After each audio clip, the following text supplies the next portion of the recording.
तो एक बहुत अच्छी खबर है। उत्तर प्रदेश में दिव्यांग उम्मीदवारों के लिए शिक्षण के क्षेत्र में एक शानदार अवसर आया है। चलिए यूपीएसएससी की इस नई भर्ती से जुड़ी हर जरूरी जानकारी को बिल्कुल आसान भाषा में समझते हैं। तो ये जो घोषणा हुई है ये उत्तर प्रदेश अधीनस्थ सेवा चयन आयोग की तरफ से है, जिसका विज्ञापन संख्या 03 परीक्षा 2026 है। अब हम इस ऑफिशियल डॉक्यूमेंट की हर जरूरी बात को एक-एक करके समझेंगे ताकि आवेदन करते समय कोई भी कंफ्यूजन ना रहे। इस पूरे मौके को अच्छी तरह समझने के लिए हम इन 5 जरूरी हिस्सों पर बात करेंगे। सबसे पहले यह अपॉर्चुनिटी है क्या, फिर कौन इसके लिए एलिजिबल है, इसके बाद ऑनलाइन अप्लाई करने का प्रोसेस क्या है, फिर सिलेक्शन एग्जाम कैसा होगा और आखिर में वो कौन सी इंपॉर्टेंट डेट्स हैं जिनका हमें ध्यान रखना है। तो चलिए सबसे पहले ये समझते हैं कि ये अवसर असल में है क्या और इसमें कौन-कौन से पद हैं। इस भर्ती के तहत कुल 58 पद निकाले गए हैं, जो खास तौर पर दिव्यांग उम्मीदवारों के लिए एक बहुत ही सुनहरा मौका है। और ये जो 58 पद हैं ये अलग-अलग विशेषज्ञता वाले शिक्षकों के लिए हैं। जैसे श्रवण बाधित स्कूलों के लिए 24 पद हैं, दृष्टि बाधित के लिए 18 और इसी तरह मानसिक और शारीरिक रूप से विकलांगों के लिए भी पद शामिल हैं। सैलरी की बात करें तो ये सभी पद पे लेवल 6 के हैं, जिसकी शुरुआत 35,400 रुपए से होती है। ये एक सरकारी नौकरी है जिसमें स्थायी और अस्थायी दोनों तरह के पद शामिल हैं, मतलब एक स्थिर करियर की पूरी गारंटी है। ठीक है, अवसर तो समझ आ गया, लेकिन अब आता है सबसे महत्वपूर्ण सवाल, इन पदों के लिए कौन आवेदन कर सकता है। चलिए एलिजिबिलिटी की शर्तों को देखते हैं। तो मन में यही सवाल आता है कि क्या ये मौका मेरे लिए है। आइए अगली कुछ स्लाइड्स में दिए गए क्राइटेरिया से ये जानने की कोशिश करते हैं। देखिए, आवेदन करने के लिए जो पहली और सबसे ज़रूरी शर्त है वो ये है कि यूपीएसएससी की प्रारंभिक पात्रता परीक्षा यानी पेट 2025 का स्कोर होना ही चाहिए। इसके बिना मेन एग्जाम में नहीं बैठ सकते।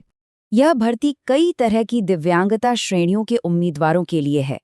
इसमें अंधापन और बहरापन से लेकर एसिड अटैक पीड़ितों तक कई श्रेणियां शामिल की गई हैं। अच्छा, एजुकेशनल क्वालिफिकेशन की बात करें तो एक तो स्नातक की डिग्री होनी चाहिए और साथ ही स्पेशल एजुकेशन में बीएड या फिर उससे जुड़ा कोई डिप्लोमा भी ज़रूरी है। और उम्र का क्राइटेरिया क्या है वो भी देख लेते हैं। जो भी उम्मीदवार आवेदन कर रहे हैं उनकी उम्र भर्ती वर्ष की 1 जुलाई को कम से कम 21 साल और ज़्यादा से ज़्यादा 40 साल होनी चाहिए। ठीक है, अगर एलिजिबिलिटी मैच हो रही है तो अब समझते हैं कि अप्लाई कैसे करना है। चलिए स्टेप बाय स्टेप इस प्रोसेस को देखते हैं ताकि कोई भी गलती न हो। प्रोसेस बहुत ही सिंपल रखा गया है।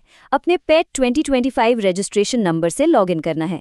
ज़्यादातर जानकारी तो पहले से ही भरी होगी, बस अपना पद चुनना है, क्वालिफिकेशन कंफर्म करनी है और सिर्फ 25 रुपये की ऑनलाइन प्रोसेसिंग फ़ी जमा करनी है। चलिए एप्लीकेशन प्रोसेस तो समझ लिया, अब बात करते हैं सिलेक्शन एग्जाम की, जो कि सबसे क्रूशियल हिस्सा है। देखते हैं कि एग्जाम का फॉर्मेट कैसा होगा। तो देखिए, मेन रिटन एग्जाम जो है वो 100 नंबरों का होगा।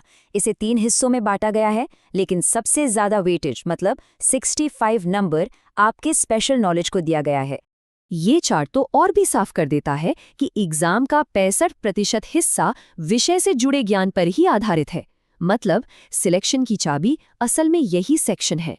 एक बहुत ज़रूरी बात जिसका ध्यान रखना होगा वो है नेगेटिव मार्किंग। जी हाँ, इस एग्जाम में नेगेटिव मार्किंग भी है। हर गलत जवाब पर 1/4 अंक कट जाएगा, इसलिए एक्यूरेसी बहुत ज़रूरी है। अच्छा, रिटन एग्जाम क्लियर करने के बाद कुछ खास पदों के लिए एक और स्टेज है।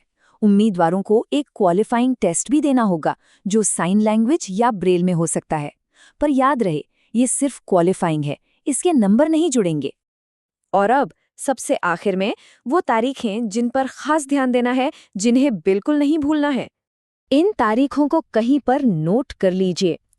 ऑनलाइन एप्लीकेशन 6 अप्रैल से शुरू होंगे।